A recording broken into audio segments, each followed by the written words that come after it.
My dear students of class 12, welcome to Katwa Kashinam Das Institution YouTube channel. আমি তন্ময় ভট্টাচার্য,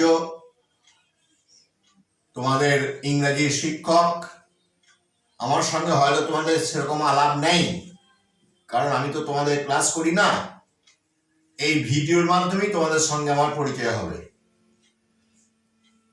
আজ আমি তোমাদের ইংরেজি কম্পোজিশনের অন্যতম গুরুত্বপূর্ণ আইটেম প্রেসি রাইটিং শেখাবো।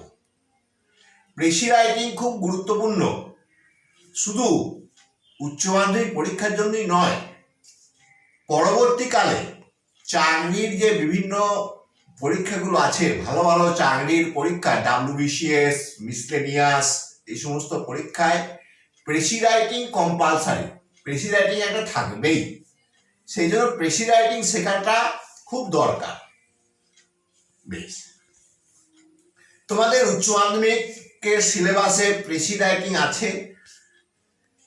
প্রেসিতে 10 নম্বর থাকে, 2+8। 2 নম্বর হচ্ছে টাইটেলের জন্য, আর 8 নম্বর হচ্ছে বডি অফ দ্য প্রেসি। এসো আমরা আগে জানি প্রেসি কি। What is a precis? প্রেসিকে বাংলায় সার সংক্ষেপ বলতে পারো। Precis is a French word. Precis একটা ফরাসি শব্দ। ওয়ার্ডটা খেয়াল করো কিভাবে বানানটা লিখছে, PRE, মাথায় একটা স্ট্রোক, SCIS। প্রেসি এর মধ্যে দুটো অর্থ লুকিয়ে আছে। এক, প্রিসাইজ ইন মিনিং, অর্থাৎ প্রেসির অর্থটা হবে সুস্পষ্ট, clear, and concise in form. প্রেসির গঠন বা বডি যেটা, সেটা হবে খুবই সংক্ষিপ্ত। কনসাইজ মানে সংক্ষিপ্ত, আর প্রিসাইজ মানে ক্লিয়ার, সুস্পষ্ট। বেশ, এবার প্রেসি লেখার নিয়মগুলোকে আমরা একে একে আলোচনা করি। First, a precis must have a title which is indicative to the main idea of the passage. প্রেসিতে অবশ্যই একটা টাইটেল দিতে হবে, যে টাইটেলটা হবে প্যাসেজের মূল বিষয়বস্তুর প্রতি নির্দেশাত্মক। এই টাইটেল লেখার জন্য কমপ্লিট সেন্টেন্স যে ব্যবহার করতে হবে, তার কোনো হার্ড অ্যান্ড ফাস্ট রুল নেই। আর একটা জিনিস মনে রাখবে, প্রেসির টাইটেল লেখার ক্ষেত্রে যদি প্যাসেজের মধ্যে থেকে কোনো সেন্টেন্স বা কোনো ফ্রেজ ব্যবহার করতে পারো, তাহলে সেটাই হবে সব থেকে ভালো টাইটেল বা শিরোনাম। পরের point, A precis must be 1/3 of the passage given in the question paper. প্রশ্নপত্রে প্রদত্ত প্যাসেজটি 1/3 হবে, one limit. Suppose a passage containing 120 words should be composed within 40 words. ধরো যদি 120টা শব্দ থাকে, তাহলে তার 1/3, 40টা ওয়ার্ডে তোমাকে প্যাসেজটা লিখতে হবে। পরের স্টেপ বলার আগে আর একটা জিনিস তোমাদেরকে বলে দিই, প্যাসেজটা যখন পড়বে তখন খেয়াল করবে যে প্যাসেজটা কি ধরনের প্যাসেজ।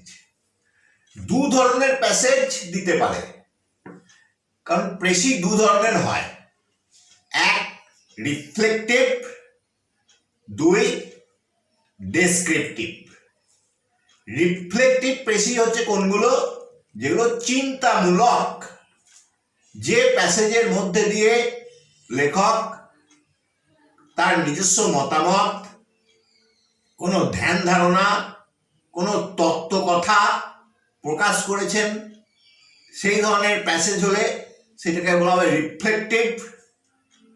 আর একটা তো তোমরা বুঝতে পারছো, ডেসক্রিপটিভ, বর্ণনামূলক, যেখানে কোনো মতামত থাকবে না, কোনো ধ্যান ধারণা, চিন্তা ভাবনা, তত্ত্ব কথা থাকবে না, কোনো কিছুর বর্ণনা থাকবে, সেইটা বুঝে নিতে হবে।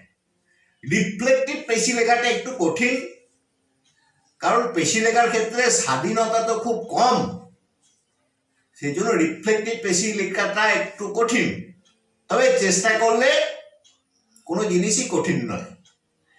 এরপরে স্টেপ, প্যাসেজটা প্রথমে দুবার মন দিয়ে পড়ে নাও, দিয়ে মানে বোঝার চেষ্টা করো। তৃতীয়বার পড়ার সময় পেন বা পেন্সিল দিয়ে প্যাসেজটা পড়ার সময় প্যাসেজের যেগুলো কি সেন্টেন্স, অর্থাৎ প্রধান বাক্য যেগুলো মনে হচ্ছে, সেগুলোকে পয়েন্ট আউট করো। এইটাকে বলে জটিং করা। মেন মেন জায়গাগুলোকে জটিং করলে, জটিং করার পরে সিকোয়েন্স করো, সিকোয়েন্সটাকে সাজিয়ে নাও, পরপর সাজিয়ে নাও। বেশ, এবার সেই সিকোয়েন্স অনুযায়ী সম্পূর্ণ নিজের ভাষায় সহজ সরল অলংকার বর্জিত ভাষায় লিখে ফেলো। মনে রাখবে, পেশি লেখার যে diction, the diction of composition of a precis should be simple and lucid. Precis লেখার রচনার শৈলী হবে সহজ সরল, ভাষার মধ্যে কোনো অলংকার না থাকাই বাঞ্ছনীয়। এরপর যেটা সব থেকে গুরুত্বপূর্ণ, সেটা হচ্ছে পেশি লেখার ক্ষেত্রে কোনো নিজস্ব মতামত দেওয়া যায় না, কোনো এক্সপ্লানেটরি কমেন্ট, ব্যাখ্যামূলক কোনো মন্তব্য করা যাবে না, বিশ্লেষণ করা যাবে না। লেখক যা বলেছেন সেইটাকেই নিজের ভাষায় প্রকাশ করতে হবে, নিজস্ব মতামত প্রকাশ করার কোনো জায়গা নেই পেশিতে। আর পেশি লেখা কেন কঠিন? কারণ পেশি লিখতে গিয়ে তুমি প্যাসেজ থেকে কোনো সেন্টেন্স কোট করতে পারবে না, প্যাসেজ থেকে সরাসরি কোনো ওয়ার্ড কোট করা যাবে না, সেই ওয়ার্ডের সিনোনিম ব্যবহার করতে হবে। কিন্তু সরাসরি সেই ওয়ার্ডটা প্যাসেজের সেই সেন্টেন্সটাই যদি মনে করো কোট করে দেবো, তা করলে কাটা যাবে। এখন তোমরা পেশি লেখার নিয়মগুলো শুনলে, এটা হচ্ছে ভিডিওর পার্ট 1। এরপরে পার্ট 2 প্রকাশিত হবে। পার্ট 2-তে তোমাদেরকে একটা স্পেসিমেন, একটা নমুনা পেশি রাইটিং এর দেখানো হবে, শোনানো হবে। এই ব্যাপারে আমাকে সাহায্য করছে আমার ছেলে নীললোহিত, তোমাদেরই বন্ধু। ও ক্লাস 12-এ পড়ে।